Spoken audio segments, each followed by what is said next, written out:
Well, good evening, everyone. It's Sunday evening, July 7th. I hope everyone had a good 4th of July holiday, Independence Day. I spent last couple of days mostly in the train room, working on the layout. Did spend some time with the family, went to a parade, fireworks, etc. But other than that, almost every waking hour I've been working on this layout, taking advantage of a few days off of work that I took, so really trying to keep up the momentum. So overall, look at the layout, put some of the buildings back on compared to the last video I shot. You're going to see some differences here. Got a lot of work done, putting in a lot of hours. So as long as I'm standing right here on the outside perimeter of the layout before I go through the duck under, my daughter crushed up some talus. I mentioned that in my last video, I think. I started spreading that around in George's Gorge here, or in the canyon coming out of Red Rock. George's Gorge, you can still see is still a work in progress there. Finished putting some grass and some scenery on the back side of this mountain, this rock cut. Also put grass over this entire area here. Started kind of dressing up this scene a little bit with some details, some talus, and started getting out some clump foliage. So let's step into the layout. Go through the duck under. Oh! As long as we're at George's Gorge here, again, got some scenery put on, covered up this whole area. This was white before. Spent quite a bit of time working on touching up George's Gorge.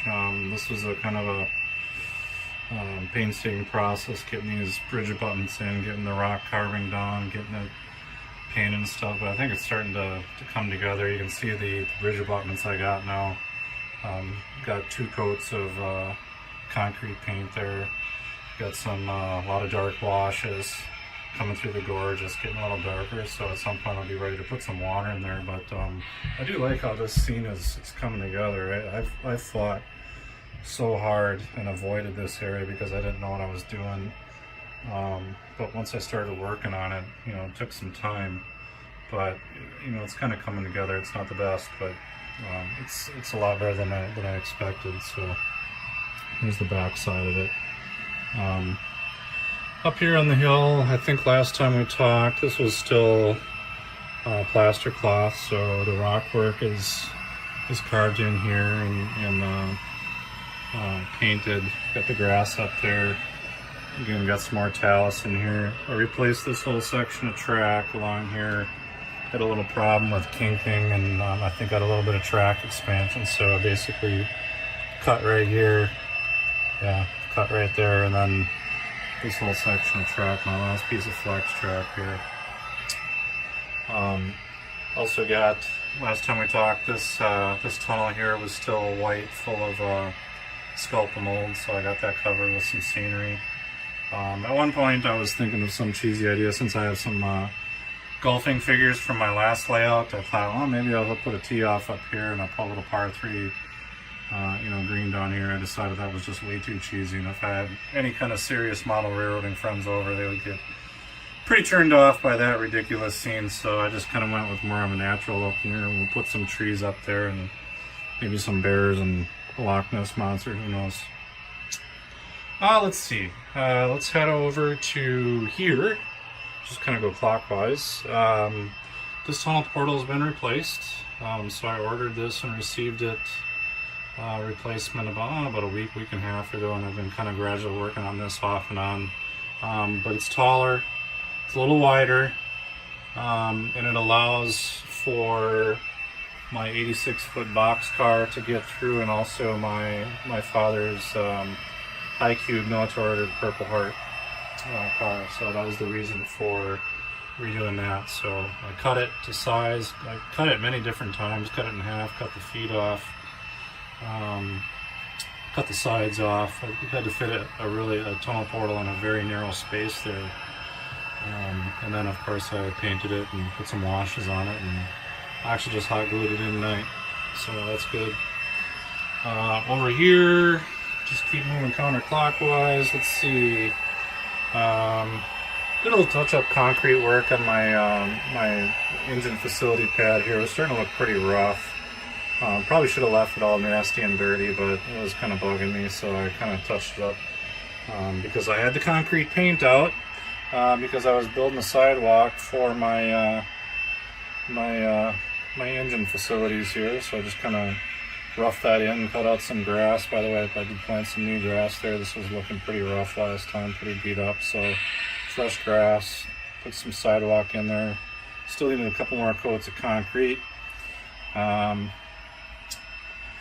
Our yard crew decided to get a Jack Daniel's Distillery water tower barrel and put it up on the roof of the engine facility. I'm not sure how the yard master is going to like that, or the train master, but that's where it's sitting right now. This tunnel did not exist last time.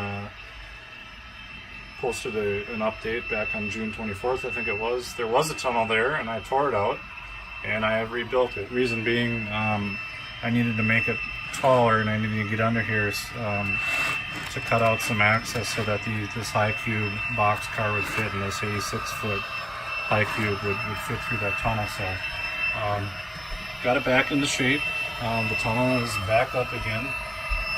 Pretty much the same dimensions, a little not quite as wide.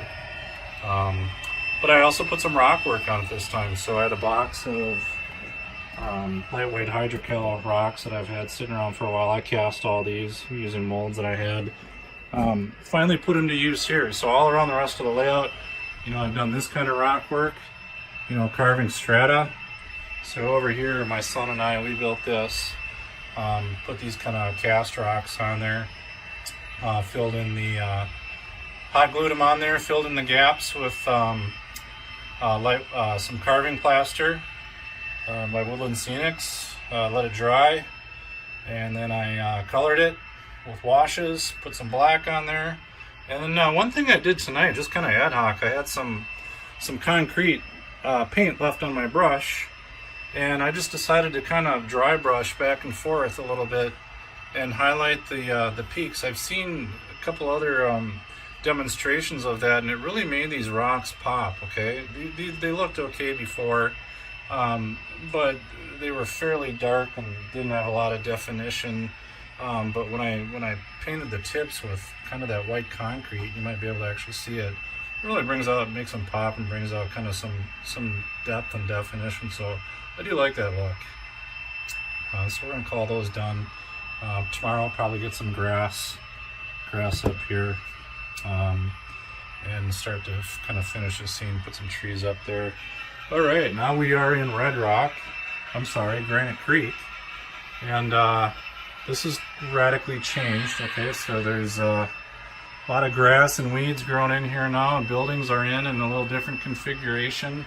I completely ripped out the black street mat. Ended up ruining it due to it getting wet with alcohol, but that was fine. It was really causing me some struggles on how I was going to lay out this city, this little town scene here. So I just completely ripped it out, started over. I did move this transfer and Wagner and Sons Transfer and Storage. This used to be sitting over here. I've moved it over here now. Kind of see how it fits there. I've got the Citizens Bank pushed back a little bit. Obviously, got to get some streets in here still. This is just kind of mocked up here. I got the Young lumber yard over here. Got wet grass and weeds growing around there. I put the dirt in today, so you know, this is starting to look a little bit better all over. Back here, I finished putting in the pea gravel driveway for the oil loading dock. There is a Milwaukee Road locomotive that I specifically put there for a few friends that tend to check out my pictures and videos. So Steve, if you're watching, that was kind of for you. But anyways, so this is really starting to look, you know, quite a bit better. I also threw in this freight station here. Much smaller building than what I had here before. It was kind of bugging me that the freight station I had over here, sitting here, initially I liked it, but this was way too big for the scene. So this is a small layout, and it's got small compact scenes. Likewise, I need small compact buildings. There's not a lot of buildings that fit on this layout, so I like how this one fits a little better. A little cheesy looking, probably can dress that up with some weathering so it doesn't have the bright shiny plastic look. And nonetheless, there's a freight station for that'll take loads and empties for my operations. Let's see. Around here, we're now in near the Granite Creek area. Again, I put some other talus in there that my daughter made. Put the Grissom Casket Company building back on. Started to put some clump foliage in these spots. Just kind of general scenery updates, just kind of all around wherever I saw fit. I spent hours and hours in here, but mainly doing large areas, like this, but also just starting to, put some finer details into. Eventually, after the backdrop's repainted, I should say, so I don't need to get back there anymore. I can start putting some trees up. Again, over in Granite Creek, I've started putting a couple of coats of black wash down on the bottom of the creek bed. Get that kind of dark and prep for water. And also, you see the 4 more bridge abutments here that I've been working on, having my daughter paint concrete. They're going to need 1 or 2 more coats of concrete paint, and then I think we're going to be able to call those done. So these are the homemade bridge abutments that I made out of I think it was 1/2-inch plywood. I can show you what that looked like. Sorry about the camera movement here, but it started out as a piece of plywood. I think it's 1/2 inch, and then I beveled the edges there. I think that's I want to say that's a 30-degree bevel cut, and then primed it, gray primer, and then cut it to length for the bridge abutments, and then started painting it concrete color. It's Woodland Scenic, just a top coat. This goes on really light. It's more of a wash, it seems like. So when it goes on, it's pretty watery, and it doesn't, stick real well. So it needs multiple coats. It just goes on really thin. I don't know. JJ's Junk. This is a building, a Quonset hut for my last layout.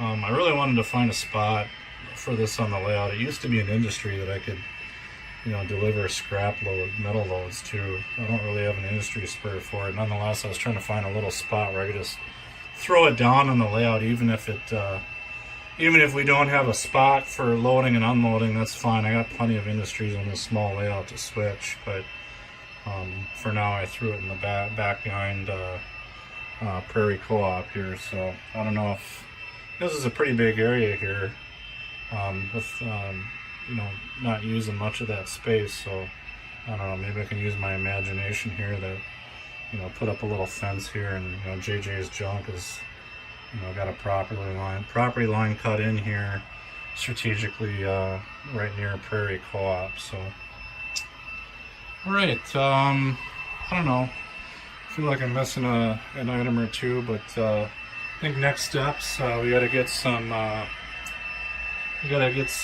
retaining wall paper on this retaining wall. Also on these retaining walls, I got that sitting down here. I got a couple different types. I got this stuff, the styrofoam, and then I got this paper stuff. I doubt I'll use that red brick. Probably use more of this stuff again. But I got options. And then, I don't know, last but not least, for the 4th of July spirit, so I picked up this SD60M off eBay used. Came to me from California. This is the 1991